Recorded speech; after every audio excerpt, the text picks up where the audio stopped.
Halina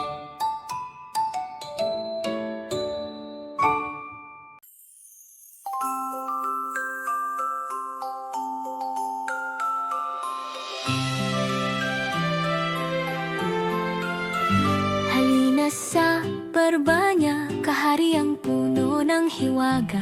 Dito magsisimula ang kwento ng tapang at mahika.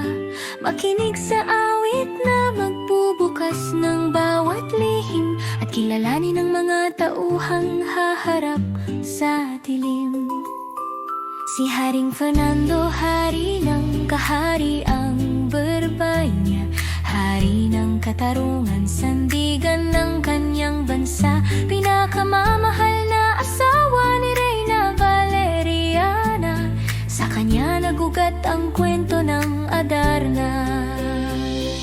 Si Reyna Valeriana, ilaw sa buong kaharian. Dasal at pag-ibig niya'y walang hanggang tanglaw naman. Reyna ng Barbanya, katuwang ni Don Fernando, ang kanyang kabutihan ay kay ganda totoo. Mag-asawa silang wagas, Haring Fernando at Reyna Valeriana. May 3 anak na handang maglakbay para sa ama, upang iligtas ang hari na ngayon may sakit at nanghihina. Sila'y haharap sa pagsubok na mahirap at puno ng hiwaga. Ating kilalanin ang 3 prinsipeng handang magbuwis ng buhay para sa ama.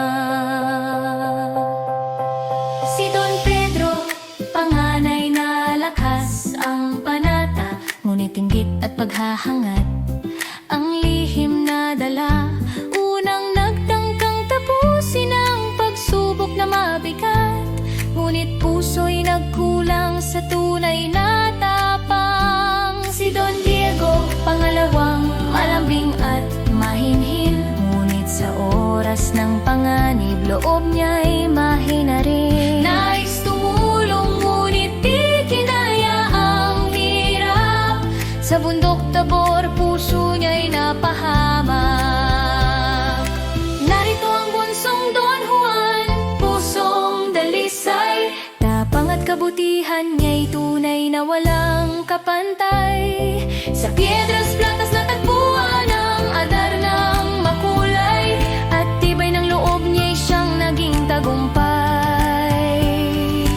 Ating kilalanin ngayon ang mga prinsesa ng Adarna, mga pusong naging tanglaw sa paglalakbay ni Don Juan. Sa gitna ng dusa sila'y naging ilaw at gabay, 3 kwento ng tapang, pag-asa at pag-ibig na buhay.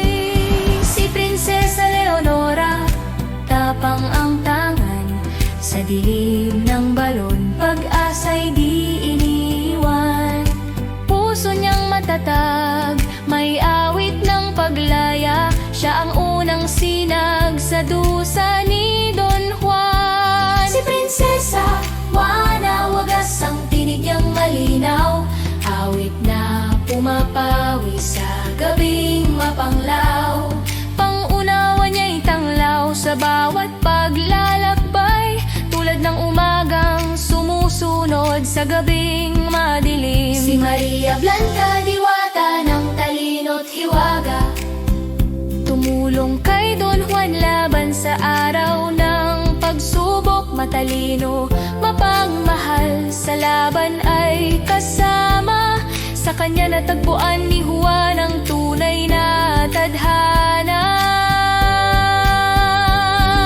Ngayon naman kilalanin pa ang mga nilalang sa kwento, mga tauhang nagbibigay kulay, aral at hiwagang totoo. Sa bawat tulong, hamon at pagsubok na daraanan, sila'y magiging bahagi ng paglalakbay ni Don Juan.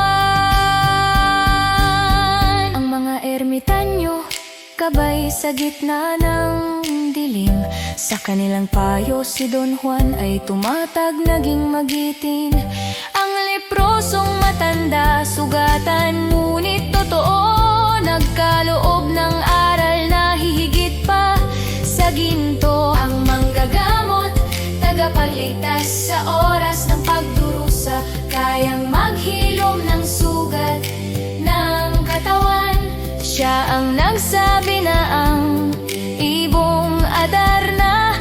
natatanging lunas sa sakit ng hari ng Berbanya.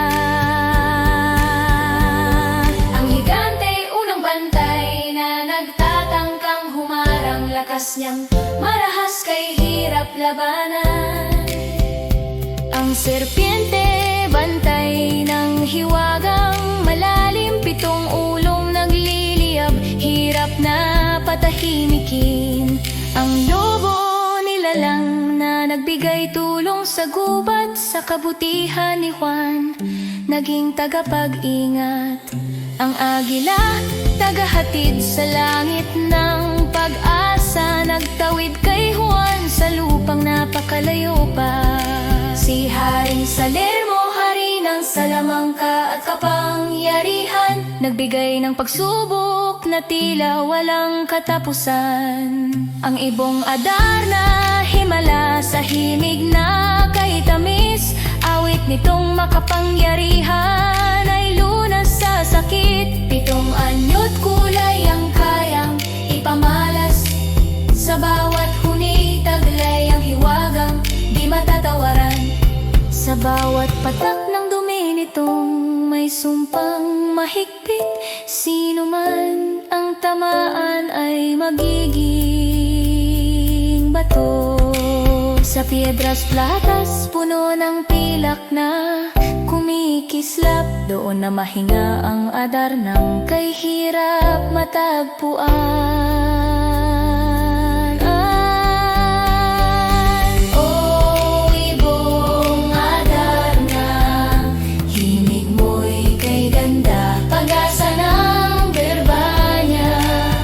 Sa puso'y sumisibol pa.